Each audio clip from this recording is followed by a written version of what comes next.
For 22 years, he sat on the bench. For 6 of those years, he was on someone's payroll.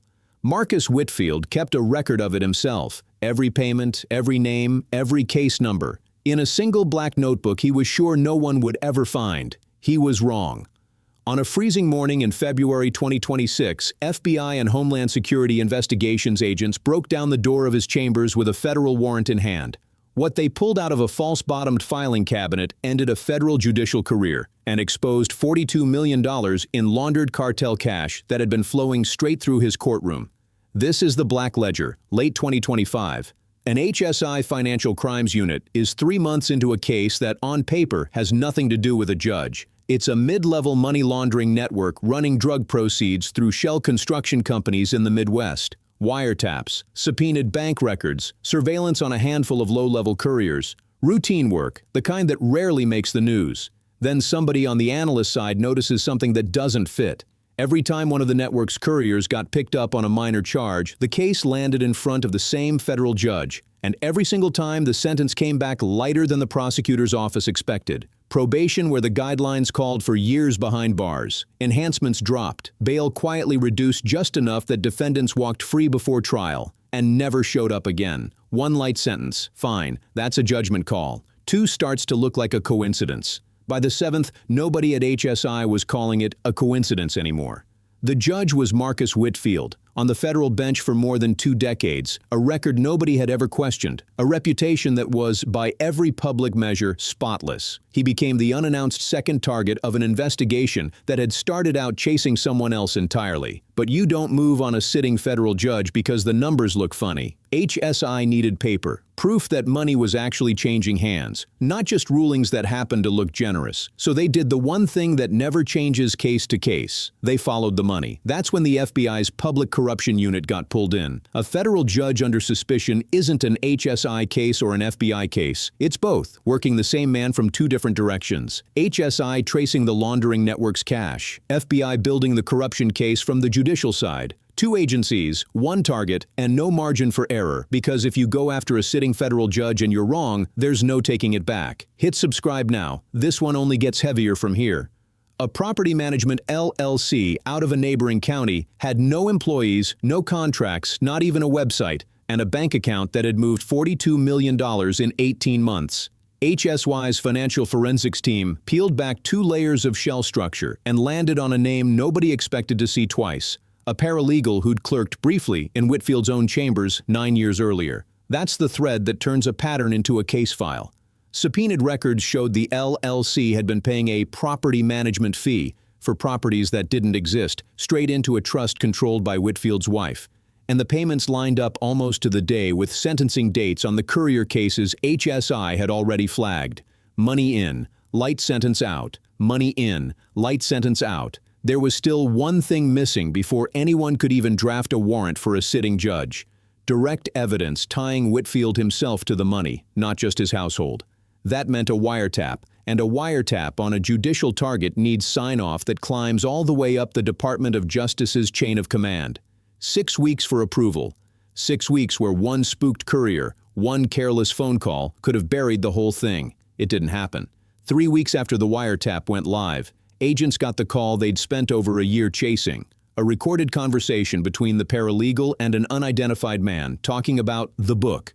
A physical ledger, kept off any computer, off any cloud, off anything a subpoena could reach remotely. Every payment, every case, every name, written by hand. If that ledger was real and agents could get to it before someone burned it, this case stopped being circumstantial. It became a paper trail with a judge's fingerprints on it. What came next is the part of federal investigations nobody puts in the trailer because it isn't dramatic. It's just grinding, patient work. For 10 weeks, HSI's financial unit rebuilt the entire money trail in reverse. From the Shell LLC, through 4 more dormant entities, all the way to an offshore account tied to associates of a trafficking network that was already under separate federal indictment. The same organization whose couriers kept walking out of Whitfield's courtroom with sentences nobody could explain. $42 million.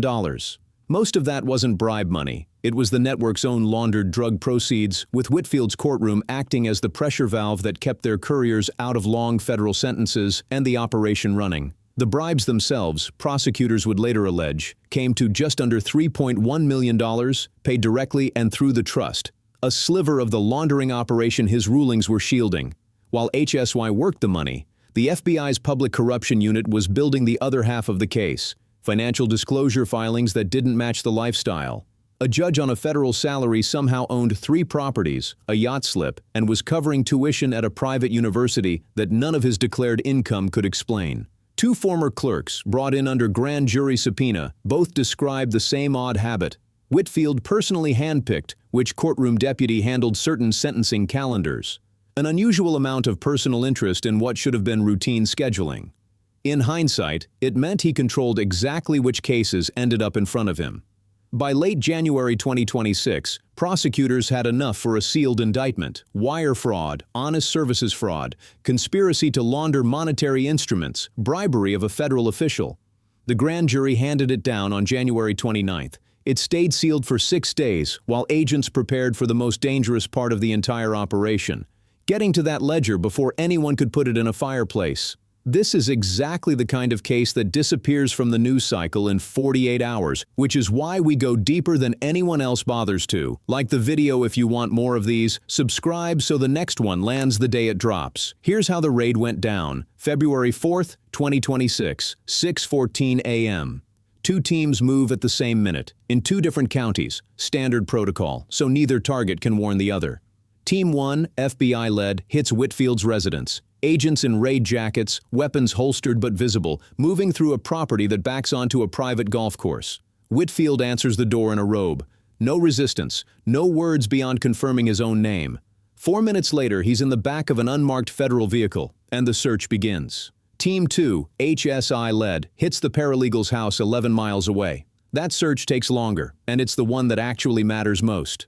In a finished basement behind a water heater nobody had bothered to disconnect, agents find a fire-rated lockbox. Inside it, a single black hardcover notebook, about 200 pages, handwritten, dates, case numbers, dollar amounts, initials instead of full names, but initials that line up exactly against the case docket HSI had spent over a year building. It was almost word for word the smoking gun the wiretap had only hinted at. Back at Whitfield's house, agents find something almost as damaging: a personal laptop running encrypted financial software, and inside it, draft sentencing memoranda that had been edited to strip out specific aggravating factors before they ever hit the official record. Which means the soft sentences weren't judicial discretion at all. They were written in advance. By 9 that morning, both raids are done. By noon, the indictment is unsealed, and within the hour the story is everywhere. A sitting federal judge in federal custody, accused of running a multi-million-dollar sentencing scheme tied to a cartel-linked trafficking network. Once the ledger was authenticated, prosecutors could finally lay out the full scope of it. And it was bigger than even the wiretap suggested. Over 6 years, the notebook documented 29 separate cases where the outcome had been changed for a price.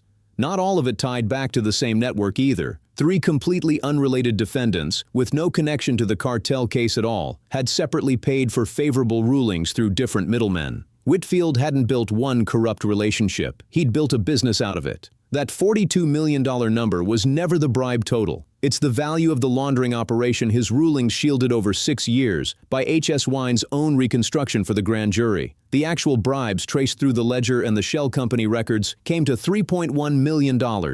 Prosecutors were careful to draw that line at the unsealing. Whitfield wasn't just taking money to look away. He was an active, paid participant protecting a multi-million-dollar trafficking and laundering operation from inside the one position in the entire justice system that's supposed to be the least corruptible. His attorney's statement, hours after the raid, ran 4 sentences. The allegations would be contested, the ledger's authenticity would be challenged, and Judge Whitfield maintained his innocence pending trial. Subscribe now so you don't miss what we're covering next week.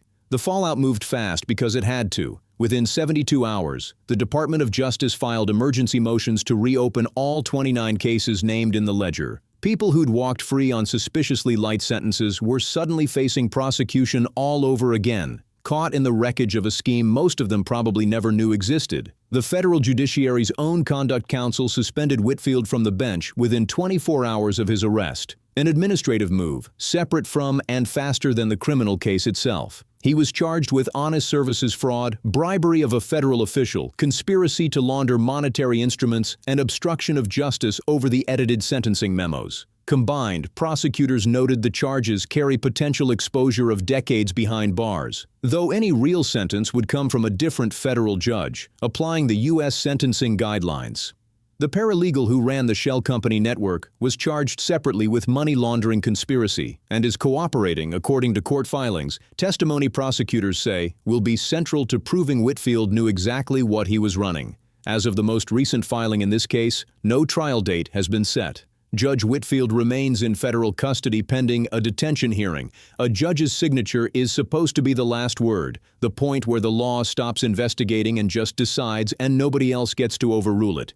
Maybe that's exactly why this one took over a year. 2 federal agencies, a sealed wiretap, and a fire-rated lockbox behind a water heater to finally bring down. The Black Ledger is a reminder that the people trusted to enforce the law walk through the same financial trails that catch everyone else. This case file is a dramatized account built from real patterns in federal judicial corruption and cartel money laundering investigations. If this one hit different, you know what to do. Like, subscribe, and we'll see you in the next case file.